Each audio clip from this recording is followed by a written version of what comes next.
हाँ जी, देखिएगा वापिस से कि क्वेश्चन नंबर कल 7 अपन ने कर लिया था और 8 की मैं बात करूंगा आज। और ये है आपकी 6.2 और जो होती है 6.1 के विलोम, परिमेय के विलोम उल्टी होती है। आपको पता है, मैंने आपको बताया था उस दिन कि एक त्रिभुज की किन्हीं दो भुजाओं के मध्य बिंदुओं को मिलाने वाली रेखा तीसरी भुजा की क्या होती है, समांतर होती है। आइए देखते हैं इसको, चित्र के द्वारा निरूपित करते हैं एक बार इसको। कि मेरे पास एक चित्र बनाता हूं। देखो, सबसे पहले एक त्रिभुज की बात कर रहे हैं। त्रिभुज की बात हो तो त्रिभुज बनाना पड़ेगा। तो देखिएगा, ये मेरे पास एक त्रिभुज है, मैं इसका नामकरण करता हूं ए बी और एक सी। यानी एक त्रिभुज की किन्हीं दो भुजा, यानी इस त्रिभुज की एक भुजा ये रही, एक भुजा ये रही।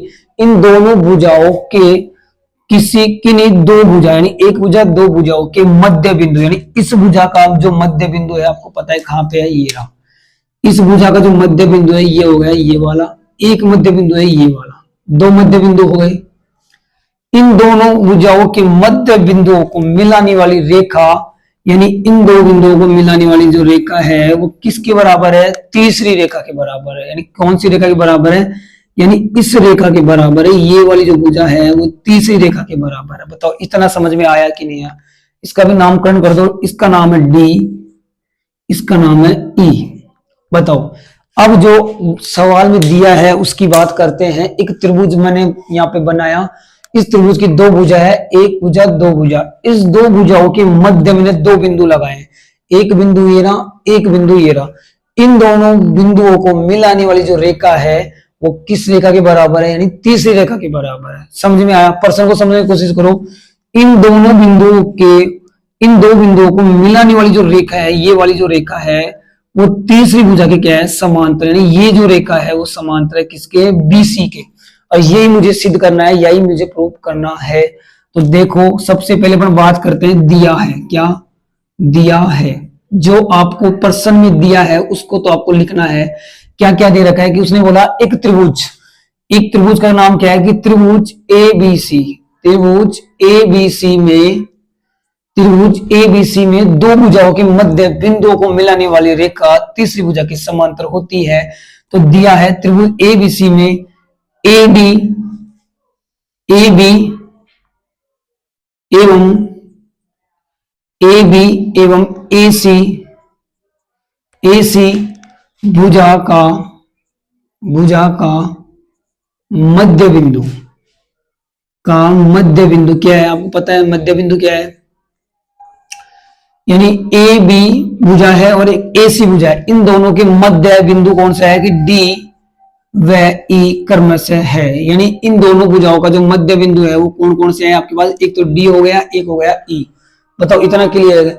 डी व ई क्रमश है, ये आपको दे रखा है। और क्या दे रखा है, उसने बोला इस त्रिभुज की दो भुजा, यानी एक भुजा और दो भुजा के मध्य बिंदुओं को मिलाने वाली रेखा इस तीसरी भुजा के बराबर है। तो दे रखा है आपको क्या कि ए डी बराबर है किसके, डी बी के।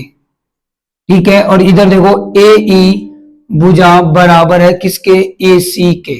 ये आपको प्रश्न में दे रखा है।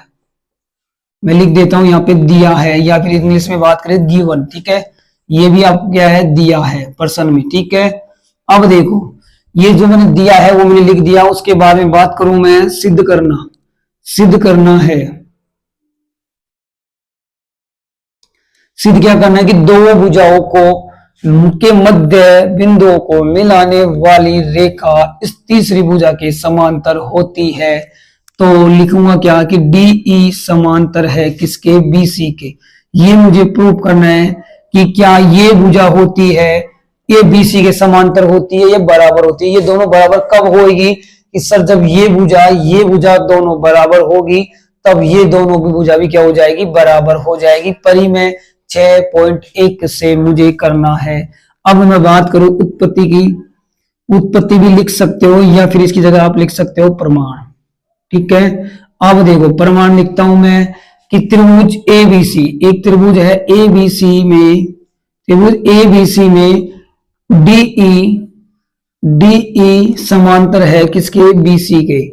और ये कब होगा कि त्रिभुज एबीसी में डीई समांतर बीसी, तब ही होगा, तब ही होगा जब आपके पास क्या होगा, जब आपके पास क्या होगा कि सर मेरे पास होगा ए डी बट्टे में क्या हो जाएगा, डी बी बराबर ए ई बट्टे में क्या हो जाएगा, ई सी। ये तभी तो बराबर होगा। डी ई समांतर कब होता है बीसी के, जब सर ए डी बट्टे में डी बी ए ई बट्टे ई सी में। कैसे पता लगाया कि सर बीपीटी परिमेय से, किससे लगाया, बीपीटी परिमेय। समझ में आया बीपीटी क्या होती है, परिमेय 6.1 जो आपने 9th क्लास में पढ़ी है। बीपीटी 6.1 यानी बात करूं थेल्स परिमेय, थेल्स परिमेय, या आप तीनों में जो भी लिख सकते हो लिख सकते हो। ये मुझे प्रूव करके दिखाना था। अब देखो दिया है प्रश्न में एडी बराबर होता है डीबी के, एई बराबर होता है एसी के, यानी एडी का मान दिया है डीबी और एई का मान दिया है एसी। अब देखो यहाँ पे एडी है ना, और एडी का मान दिया है क्या, डीबी के। एडी का मान क्या दिया है आपको, डीबी के। तो एडी जहां पे है वहां पे तो आपको लिखना है डीबी। तो एडी की जगह मैंने लिखा डीबी और बट्टे में है मेरे पास डीबी बराबर। देखो इधर देखो एई का मान क्या है, ईसी। तो एई मेरे पास ये रहा, तो एई का मान क्या है, यहाँ पे ईसी दे रखा है। तो एई की जगह मैंने लिखा ईसी बट्टे में नीचे भी क्या है, ईसी। अब देखो ये दोनों बराबर कट गए, एक बार घटा, इसका दिया एक बार घटा, दोनों क्या है, एक बराबर एक। यानी ये जो भुजा है, ये जो भुजा है वो भी एक है, तो ये वाली भुजा भी क्या है, एक है। जब दोनों भुजाओं का अनुपात बराबर है तो डी ही समांतर हो जाएगा किसके, बीसी के। यानी ये जब दोनों भुजा समान आ गई तो ये वाली भुजा भी क्या आ जाएगी, समान। और आपको पता है कि सर त्रिभुज कौन सा होता है, समबाहु। सम यानी समान भुजा वाला त्रिभुज जिसका प्रत्येक कोण 180 डिग्री होता है। इसलिए मैं कह सकता हूं कि ए और बी जो भुजा है वो बराबर है एसी के, इसलिए डीई भुजा भी बराबर होगी किसके, बीसी के। और यही मुझे सिद्ध करना है, इसलिए प्रूफ यहाँ पे लिख सकते हो इति सिद्धम, इति सिद्धम। ये आपका प्रूफ हो चुका है। बताओ आया कि नहीं आया, इतना सही करना था। बताओ वापिस से देखो एक बार लास्ट, कि मेरे पास एक त्रिभुज दे रखा है, सिद्ध करना है मुझे। सिद्ध क्या करना है कि एक त्रिभुज की किन्हीं दो भुजाओं के मध्य बिंदुओं को मिलाने वाली रेखा तीसरी भुजा के समांतर होती है। तो एक त्रिभुज बनाया, उस त्रिभुज की दो भुजा मैंने ले ली, एक भुजा ये रही, एक भुजा ये रही। भुजा कौन कौन सी ली है, ए और बी ले ली है, और एक ली है ए और ए सी मैंने ली है। इन दोनों भुजाओं को मिलाने वाला जो मध्य बिंदु मैंने खींचा है, दोनों साइड खींचा, और मैंने उनका नाम दिया डी और ई। क्या नाम दिया, डी और ई मैंने नाम दिया। तो त्रिभुज ए बी सी में ए और बी एवं ए सी भुजा का मध्य बिंदु डी और ई है। इन दोनों भुजाओं का मध्य बिंदु क्या है, डी और ई क्रमशः है। इसलिए ए डी भुजा बराबर है किसके, डीबी के, और ए ई भुजा बराबर है किसके, ई सी के। ये सब आपको प्रश्न में दिया हुआ है ऑलरेडी, आप देखना वापिस से। और सिद्ध करना है कि क्या ये जो भुजा है वो तीसरी भुजा के समांतर है। तो मुझे सिद्ध करना है डीई बराबर बीसी के। तो उत्पत्ति प्रमाण की बात करूंगा मैं कि त्रिभुज ए बी सी में डीई समांतर है बीसी के, तभी होगा, कब होगा ये डीबी, कि डीई समांतर कब होता है बीसी के, जब परिमेय 6.1 अपन यूज करते हैं। कि सर परिमेय 6.1 अपन वो बोलती है कि एक त्रिभुज की एक भुजा दूसरी भुजा की क्या होती है, समांतर यानी समानुपाती होती है।